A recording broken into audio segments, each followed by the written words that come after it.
Bahwa di Lampung tidak ada tanah adat.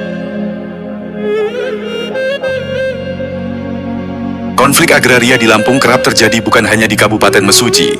Klaim tanah masyarakat adat atau tanah ulayat sering terjadi dengan pihak perusahaan perkebunan, serta adanya dugaan tekanan modernisasi yang mempengaruhi nilai-nilai tradisional masyarakat. Keberadaan dan perannya tanah adat di Lampung merupakan tanah ulayat yang dipandang sebagai warisan leluhur dan harus dijaga, serta dilestarikan secara langsung oleh masyarakat adat dengan sendirinya, baik itu di dalam struktur sosial saibatin maupun pepadun. Pemanfaatan tanah ulayat diatur oleh dua jenis keberadaan pengaturan hukum, yaitu hukum adat dan hukum formal, mencakup seluruh hak-hak lahan untuk kebutuhan kolektif, baik hutan dan area tanah yang sakral lainnya. Tanah ulayat memiliki nilai sosial, ekonomi, dan spiritual yang signifikan. Beberapa wilayah seperti Hulu Tulung bahkan ada juga berfungsi sebagai tanah larangan atau area sakral yang dilindungi karena alasan kelestarian alam dan religius magis.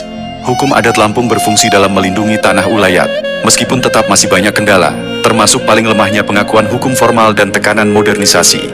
Tantangan yang dihadapi, generasi muda cenderung lebih memprioritaskan nilai-nilai ekonomi tanah daripada nilai-nilai budaya, akhirnya menyebabkan potensi alih fungsi tanah ulayat. Konflik dan sengketa. Terdapat banyak kasus sengketa kepemilikan, di mana tanah ulayat diklaim oleh perusahaan perkebunan atau pengembang properti. Meskipun ada upaya dari pemerintah untuk mensertifikatkan menjadi SHM atas tanah ulayat, demi untuk memberikan kepastian hukum, prosesnya masih membutuhkan sinergi antara hukum adat dan hukum positif. Terima kasih sudah bersama kami Bratanews TV. Jangan lupa subscribe, follow, dan share. Sampai jumpa.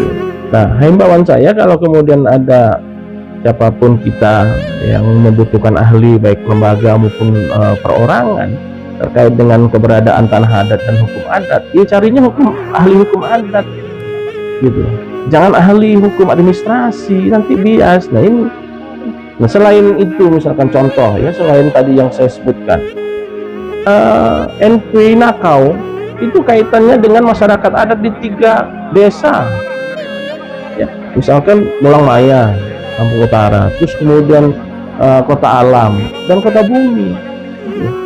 Artinya, ya masyarakat adatnya ada dan punya kekuasaan dan wilayah yang namanya tanah adatnya juga ada.